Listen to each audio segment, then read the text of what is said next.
피아노 여운이 아주 좋네요. 예. 여담이지만은 제가 목사 안수를 받고서는 인도 선교사로 가려고 했습니다. 근데 그게 잘 안 됐어요. 그래서 지금 목회를 하게 되는데 오늘 찬양을 들으니까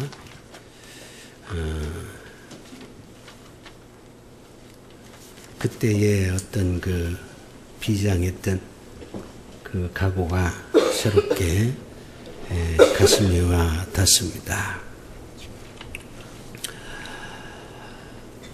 요즘 이제 총리 지명자에 대해서 여러 가지 설왕설래를 하고 있습니다. 그분이 이제 온누리교회 장로님이신데 온누리교회에서 이제 강연한 것이 이제 문제가 됐습니다. 제가 보기엔 문제가 될 게 없는데 어느 한 부분만 가지고서 문제를 삼고 있습니다. 우리가 이제 해석을 할 때 전체의 내용을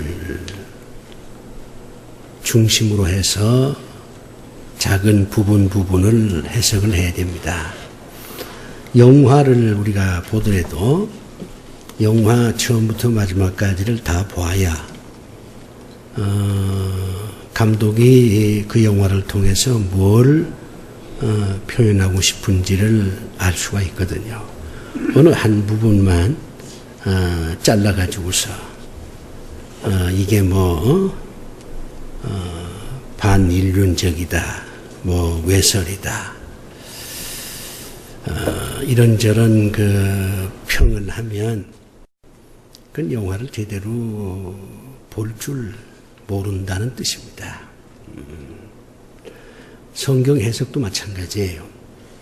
성경도 전체를 다 한번 일목요연하게 이해를 하고 성경을 통해서 하나님이 말씀하시고자 하는 게 무엇일까 하는 주제를 정확하게 이해를 하고 난 다음에 성경 한 부분을 이제 해석을 해야 되는데 우리가 이제 성경 전체를 잘 모르고 그 한 부분만 가지고서 이게 말이 되느냐, 뭐 이게 틀렸다, 이런 식의 해석을 하면 하나님의 말씀을 제대로 이해하고 있지 못하다 하는 하나의 증거가 될 것입니다. 제가 이제 그 청년들을 가르칠 때 그 똑똑한 청년 하나가 저한테 이런 질문을 해요. 오늘 본문 내용을 가지고 이제 질문을 하는데 양 100마리가 있는데 그 중에 이제 한 마리가 이런저런 일로 인해서 들판으로 도망을 갔습니다. 목자가 그 도망간 양 한 마리를 찾기 위해서 99마리를 들판에다가 그냥 두고 그 한 마리를 찾아 떠났다. 이거는 이해가 안 됩니다. 만약에 그 한 마리를 찾기 위해서 여기저기 헤매다가 일이나 무슨 늑대가 와서 또는 사자가 와서 99마리 양을 잡아먹으면 그거는 큰 손실이 아닙니까? 그러니 99마리를 들판에다 내두고 이른 양 한 마리를 찾아 떠나는 이 목자는 지혜로운 목자가 아니고 무책임한 목자가 아닙니까? 그런데 오늘 읽은 성경 말씀을 보면 예수님은 그 잃어버린 양 한 마리를 찾아서 들판으로 헤매는 그런 목자를 칭찬하고 있는데 이거는 안 맞는 얘기가 아닙니까? 잘못된 얘기가 아닙니까? 이제 그렇게 질문을 하는 거예요. 그래서 내가 이런 얘기를 합니다. 비유는 주제가 있다. 그 주제 하나를 드러내기 위해서 비유를 드는 거지. 비유에 이런 여러 가지 복잡한 내용들이 들어있지 않다. 이 비유는 한 사람이라도 귀하게 여겨야 된다. 한 사람이라도 외면해서는 안 된다. 하나님의 사랑이라고 하는 것은 한 사람 한 사람이 다 소중하다. 그런 것을 가르치기 위한 비유다. 또 지금 한 마리 양을 찾기 위해서 들판을 헤매는 그 목자는 99마리를 외면하는 게 아니다. 한 마리를 찾기 위해서 그렇게 동분서주하는 이 목자라면 99마리를 더 귀하게 여기지 않겠느냐. 이 99마리는 한 마리에 비해서 99배나 더 가치가 있고 중요하다. 그걸 목자가 알고 있다. 지금 본문에 명시적인 규정이 없어서 그렇지 99마리를 그냥 들판에 방치해서 놔두고 이른 양 한 마리를 찾아서 목자가 떠난 게 아니다. 어떤 형태로든지 99마리를 잘 지키게 모든 장치를 해놓고 그리고 한 마리 양을 찾아서 떠난 것이다. 제가 그렇게 설명을 합니다. 그랬더니 그 청년이 이해가 됩니다. 그렇게 이제 고백을 하더라고요. 이게 많은 사람들이 99마리하고 하나 이거를 자의적으로 해석을 합니다. 아니 99마리가 더 중요하지. 한 마리가 왜 더 중요하냐. 이렇게 생각을 하는데 이 비유의 핵심은 하나하나가 중요하다는 겁니다. 하나를 잃어버리고 또 하나를 잃어버리고 또 하나를 잃어버리면 나중엔 100마리를 다 잃어버리는 거예요. 나무 하나하나가 쓰러지면 언젠가는 숲이 다 망가지는 거예요. 하나가 전체라는 뜻입니다. 지금 하나가 없잖아요. 본래 100인데 하나가 없어. 99이야. 99은 완전치 않다는 뜻입니다. 작은 것이 있어야 완전해진다는 거예요. 작은 것이 있어야 큰 것이 된다는 겁니다. 작은 것을 소홀히 하면 큰 것은 결국에는 언젠가는 다 무너지게 된다. 그런 뜻입니다. 그런데 이 비유를 읽다 보면 이런 이제 의아한 점이 생깁니다. 이 잃어버린 양이 도대체 어떤 양일까? 여기서 잃어버린 양이라고 하는 건 잃어버린 교인이라는 뜻입니다. 여기서 양이라고 하는 건 우리 예수 믿는 사람들 말하는 거거든요. 그러니까 양 한 마리가 들판으로 갔다 하는 것은 교인 한 사람이 교회를 버리고 주님을 버리고 세상으로 갔다. 그런 뜻이에요. 그러면 왜 사람들은 교회를 떠날까? 왜 사람들은 그리스도의 품에서 떠나버릴까? 이 점을 우리가 좀 고민을 해야 합니다. 지금 이제 교회를 떠나는 사람들이 굉장히 많아요. 작년 한 해만 30만 명이 떠났어요. 우리 개신교만 그리스도의 품을 떠나는 사람들이 많이 있습니다. 왜 저들이 떠날까? 이 점을 우리가 고민 안 할 수가 없습니다. 저는 이 본문을 여러 번 읽으면서 깊은 생각을 했어요. 잃어버린 양은 교회를 떠난 사람이다. 그렇다면 왜 많은 사람들이 교회를 떠나는가?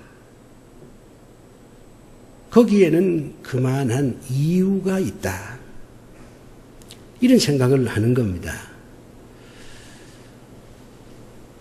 그래서 여러 가지 통계도 한번 조사해보고 또 교회를 떠난 사람들의 말을 들어보기도 하고 내 나름대로 상상도 해보고 추리도 해보니까 아하, 이런 사람들이 교회를 떠나겠구나. 이런 사람들이 예수의 품에서 떠나겠구나. 이런 결론을 이제 얻었어요. 한번 들어보시기 바랍니다. 여기서 이 하나, 이게 이제 잃어버린 양이잖아요. 교회를 떠난 사람이에요. 왜 떠나는가? 첫째는 교회에서 소외된 사람들이 교회를 떠난다. 저는 그렇게 생각을 합니다. 사람이 교회에 와서 신앙생활을 합니다. 처음에는 잘 몰라요. 그런데 한 1년쯤 교회 생활을 하다 보면 이제 교회가 어떤 데인지 좀 눈에 들어와요. 교인들이 하는 모든 행동이 어느 정도 눈에 잡힙니다. 그러다 보니까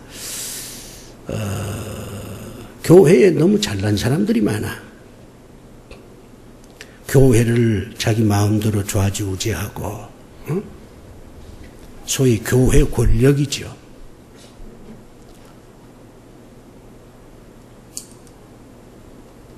그런데 교회 왔는데 누가 인사하는 사람도 없지.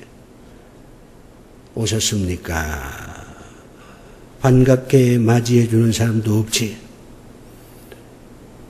예배 끝나고 나가는데 점심 잡수시고 가십시오.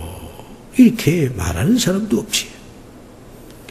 그래도 용기를 내서 식당에 올라갔는데 이거 뭐 같이 식사합시다. 얘기하는 사람도 없지.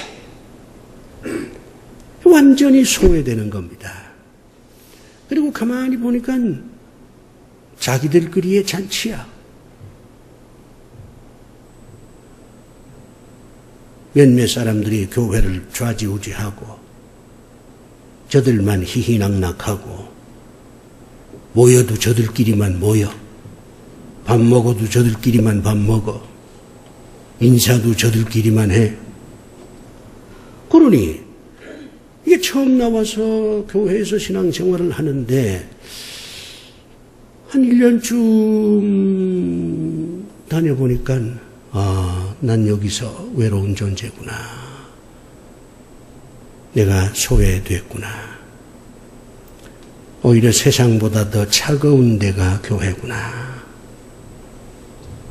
그런 생각을 하게 된다 그 말이야. 그러면 저들은 교회를 떠나는 겁니다. 떠날 수밖에 없어요. 소외되는 사람들이 교회를 떠난다. 저는 그렇게 생각을 합니다. 여기 잃은 양은 무리에서 떠난 자잖아요. 이 양이라고 하는 것은 혼자 이렇게 돌아다니는 짐승이 아닙니다. 내가 호주에 가서 보니까 이 수백 수천 마리 양떼들이요 같이 모여서 이렇게 움직여요. 무리를 지어서 움직인다고. 교회 공동체라는 게 한 무리잖아요. 그런데 거기서 소외시켜 버리니까 결국은 교회를 떠나는 것입니다. 두 번째, 이 잃은 양, 교회를 떠난 사람은 연약한 사람이겠다. 이런 생각이 들어져요. 사람이 어떤 공동체 안에 한 무리가 되려면 배짱이 있어야 됩니다. 그냥은 그 공동체 안에 한 무리가 되기가 어려워요. 저쪽에서 오세요 오세요 하든지 아니면 자기가 저쪽에서 오라고도 안 하는데 내가 어차피 교회 와서 신앙생활을 하려면 교인들과 같이 엉켜야 되겠다 생각해서 자기 스스로 식당에 가서 봉사도 하고 자기 스스로 전도도 하고 이렇게 적극적으로 나오든지 그래야 그 무리 안에 들어갈 수가 있는데 이게 연약하면요. 적극적으로 무리 안에 들어가서 무리와 더불어 적응할 수가 없어요. 여기서 연약하다는 말은 예를 들면 병든 사람들입니다. 여러분 한번 병들어 보세요. 암에나 한번 걸려보라고. 얼마나 심적인 타격이 크고 불안하고 초조한지. 아마 상상이 될 겁니다. 그런데 병들었는데 교회에서 무관심해. 병들었는데 위로도 안 해줘. 관심도 안 가져줘. 기도도 안 해줘. 격려도 안 해. 그러면 이 병든 사람은요, 마음이 약해지기 때문에 결국 무리 안에 함께 엉켜서 살질 못합니다. 마음이 약해지니까 공동체에서 점점 멀어져요. 사업에 실패한 사람도 마찬가지예요. 사업에 실패했으니까 자존심이 얼마나 상하겠습니까? 사업에 실패했으니까 의기소침하지요. 의기소침하니까 공동체 안에 들어가려고 하지를 못합니다. 사람이 자신만만해야 공동체 안에 들어가서 함께 어울리려고 하지. 에? 사업에 실패했는데 그 공동체 안에 쑥 들어가서 같이 웃고 그러지 못해요. 그랬는데 교회에서 전혀 무관심이야. 격려도 안 해. 사업에 실패했다고 광고할 건 없지만 그러나 조용히 그래도 사업에 실패한 사람들 좀 위로하고 격려하는 일을 신앙으로 해야 된단 말이에요. 뭐 사업에 실패했다고 술 한잔 먹는다고 해결되는 게 아니에요. 술로 되는 게 아니야. 같이 울어주고 같이 기도해주고 그래야 상대가 힘을 얻지.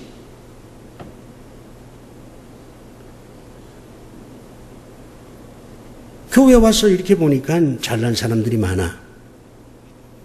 공부 많이 한 사람도 있고 돈 있는 사람도 있고 잘생긴 사람도 있고. 그런데 뭐 이런저런 시련과 역경에 처해 있게 되면 사람이 마음이 약해집니다. 마음이 약해질 때에 누가 와서 이렇게 도와주고 좀 격려해 주면은 이겨낼 수 있는데 그렇지 않으면 이게 점점 공동체에서 멀어지는 겁니다. 아마 교회를 떠난 사람들이 그런 사람들일 거예요. 그 다음에 이 세 번째 이 잃어버린 양이란 어떤 교인이겠냐. 교회에 대해서 실망한 사람들입니다.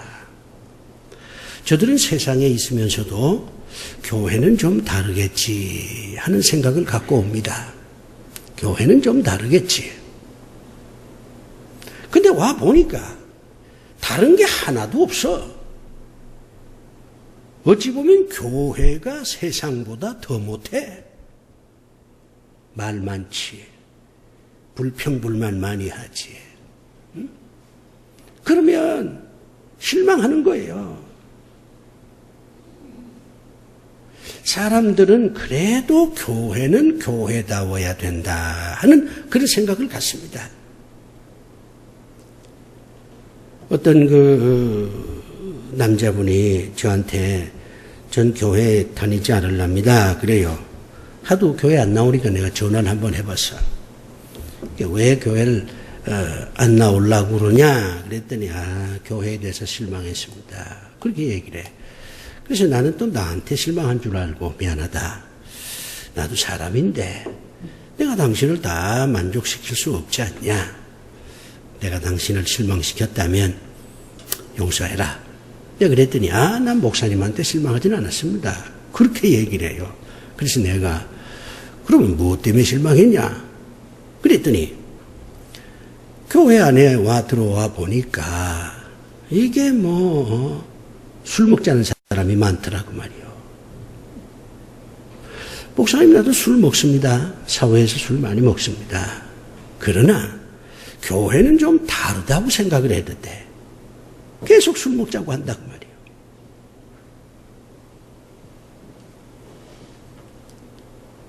그래서 나는 실망했습니다.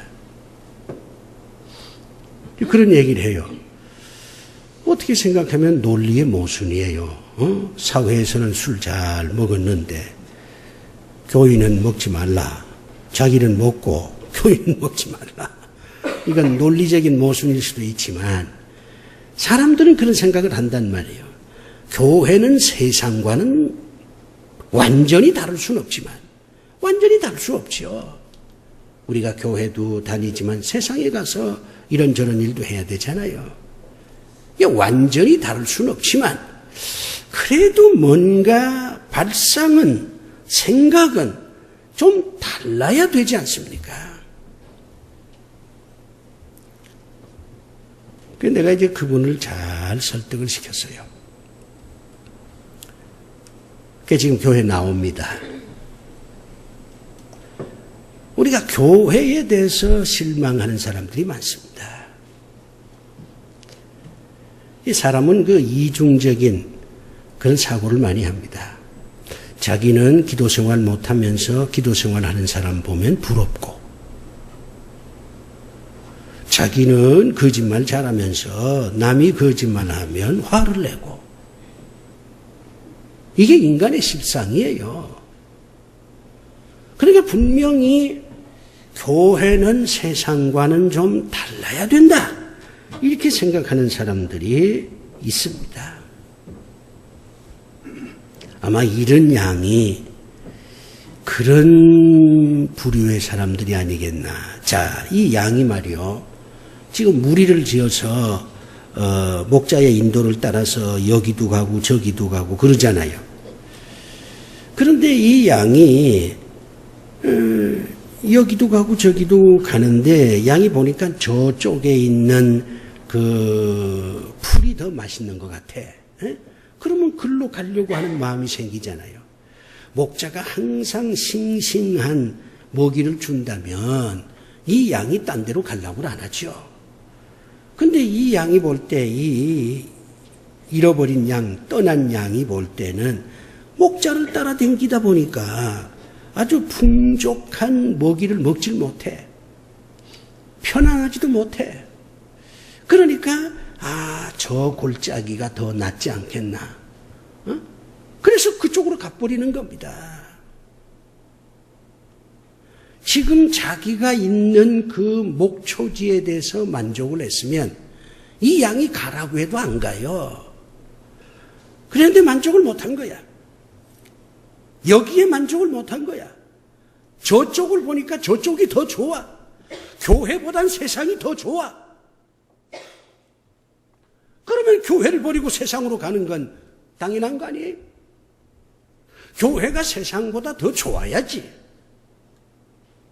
그런데 교회 생활을 해보니까 교회가 세상보다 더 좋질 않아. 세상이 더 좋아. 그러면 결국에는 세상으로 가버리는 겁니다. 왜 많은 사람들이 교회를 떠나느냐? 결국에는 교회 생활에 대해서 소외당하고 마음이 이런저런 환난과 시련으로 약해지는데 누가 그걸 붙잡아주지 않고, 그 다음에 교회에 대해서 실망하고 세상이 더 좋다 생각하니까 세상으로 가는 거 아니냐 그 말이에요. 선교는 두 가지가 있습니다. 제1선교, 제2선교라고 하는데, 제1선교라고 하는 건 예수 안 믿는 사람들한테 복음을 전하는 겁니다. 아예 예수를 모르는 사람들한테 예수를 믿으라, 이렇게 얘기하는 게 제1선교입니다. 근데 제2선교가 있어요. 그건 뭐냐면 예수를 믿다가 예수를 버린 사람들. 오늘 본문식으로 얘기하면 이런 양이지요.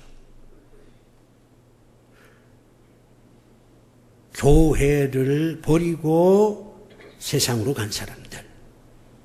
이런 사람들을 다시 교회로 되돌아오게 하는 선교를 제2선교라. 그렇게 얘기를 합니다. 우리는 지금까지 제1선교에만 열중을 했어요. 선교사를 파송하고 뭐하고 예수 믿지 않는 사람들에게 예수 믿으라고 호소하고. 제1선교가 잘못된 건 아니에요. 그거 마땅히 해야 됩니다. 그러나 세상에는 예수를 전혀 모르는 사람도 많이 있지만 예수를 버리고 교회를 떠난 사람들이 더 많아요. 한때 신앙생활을 했다가 이런저런 일로 인해서 교회를 버리고 세상으로 간 사람들.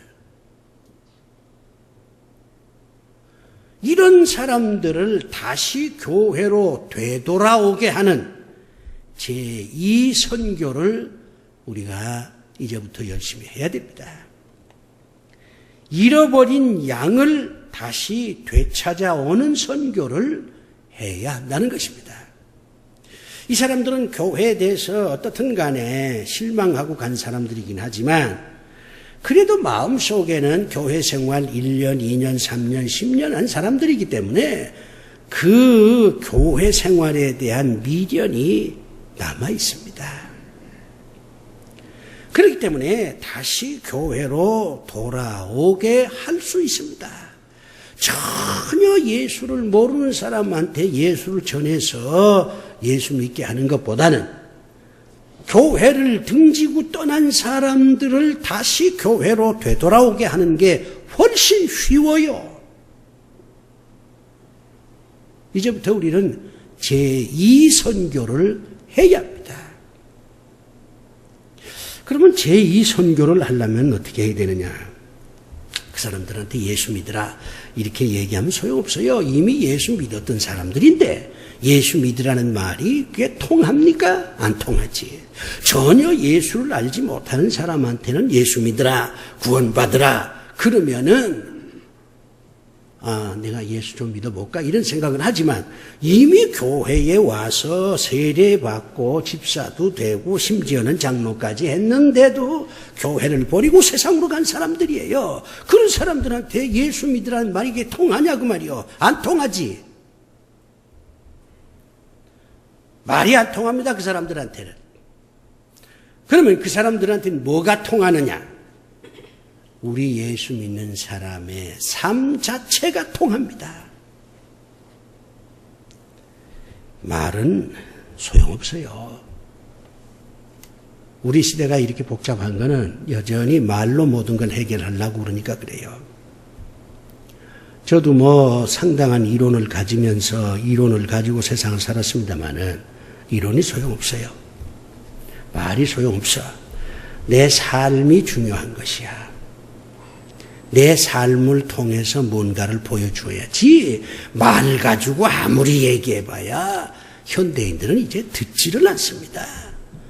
내가 말을 하면 저쪽도 말로 덤벼듭니다. 그러니까 내가 한마디 하면 저쪽이 열마디를 해버려요. 그 뭐하러 합니까? 안 하지. 말이 아니라 우리의 삶을 통해서 저들에게 다시 교회로 돌아오게 어떤 동기부여를 해줘야 됩니다. 그러려면 두 가지를 우리가 해야 돼요. 두 가지 삶을 살아야 됩니다. 첫째는 우리가 바른 신앙생활을 해야 합니다. 바른 신앙생활이라고 하는 이 말이 완벽한 성자가 되라 그런 뜻이 아니에요. 우리가 어떻게 성자가 됩니까? 나다니엘 호든이 주홍글씨에서 주장했던 것처럼 인간은 완전해질 수도 없고 완전하면 그 자체가 우상이 되고 맙니다. 사람은 완전해질 수 없어요. 바른 신앙생활을 하라 하는 말은 완전한 신앙생활을 하라 그런 뜻이 아닙니다. 바른 신앙생활이란 뭡니까? 기본에 충실한 생활이에요. 예배드리고 또 뭐 교회 봉사하고 기도생활하고 이 기본에 충실해야 돼. 그리고 거기에다가 하나 더, 그래도 한두 가지만이라도 상대방을 감동시킬 수 있는 그 무엇이 있는 것, 이게 바른 신앙생활이에요. 우리가 신앙생활의 여러 유형 가운데 한두 가지만이라도 상대를 감동시킬 수 있는 그 무언가가 있어야 돼요. 예를 들면 어떤 사람은 비가 오나 눈이 오나 1년 365일 새벽 기도를 한다. 그 자체가 다른 사람한테 감동이에요. 야, 저 사람 대단한 사람이네. 어떻게 비가 오나 눈이 오나 말이야. 1년 365일을 새벽 기도하나. 그것도 1년만 하는 것도 아니고 2년, 3년, 4년, 5년. 야, 대단하다. 그거 상대방을 감동시킬 수 있어요. 아니면 어떤 사람은 어떤 일이 있어도 주일은 지킨다. 그러면 사람들이 야, 저 사람 또 대단한 사람이다. 아니 뭐 바쁘면 교회에 안 갈 수도 있고 뭐 사정이 생기면 뭐 한 주간 쉴 수도 있지. 근데 저 사람은 어떤 일이 생겨도 주일은 꼭 지킨다. 대단한 사람이다. 그래서 감동을 주는 거예요.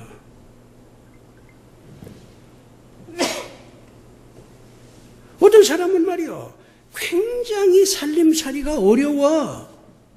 그런데도 항상 웃는 얼굴로 살아가.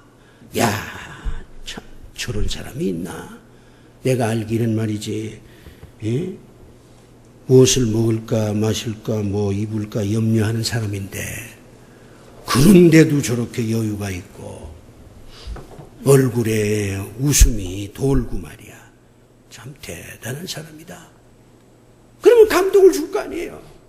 기본에 충실하면서 뭔가 한두 가지 그 사람들한테 감동을 줄 수 있는 그 무엇을 내가 가지면 교회를 떠난 사람들이 볼 때 야, 저 사람 대단한 사람이다. 야, 정말 저렇게 신앙생활도 할 수 있겠구나. 이런 자극을 줄 수가 있어요. 근데 불행히도 우리는 기본에도 충실하지 못하고 다른 사람을 감동시킬 수 있는, 여기서 다른 사람이란 불신자를 말하는 게 아니에요. 예수 믿다가 교회 생활하다가 주님을 버리고 교회를 버리고 세상으로 간 사람들을 말합니다. 그런 사람들에게 뭔가 감동을 줄 수 있는 것도 우리가 갖고 있질 못해. 이게 뭐예요 이게? 아무것도 없어요. 아무것도 없으니까 떠난 자들을 돌아오게 못하는 겁니다. 또 하나는 교회를 버리고 주님을 버리고 떠난 사람들을 후회하게 만들어야 됩니다. 아, 내가 잘못했구나. 내가 그때 좀 더 참을 걸. 내가 교회를 버린 것, 주님을 버린 것 정말 지금 와 생각하면 후회스럽다. 이렇게 생각할 수 있도록 해줘야 돼요. 그걸 어떻게 하느냐? 방법이 딱 하나가 있어요. 그건 우리가 복을 받아서 행복하게 사는 겁니다. 여러분들이 복을 받아서 행복하게 살면 여러분 주변에 교회를 버리고 주님을 버리고 떠난 사람들이 여러분을 보면서 야, 내가 정말 후회스럽다.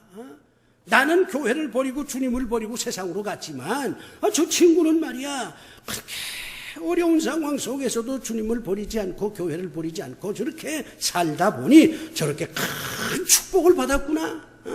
야, 나도 그때 조금만 더 참았으면 좋았을 뻔했다.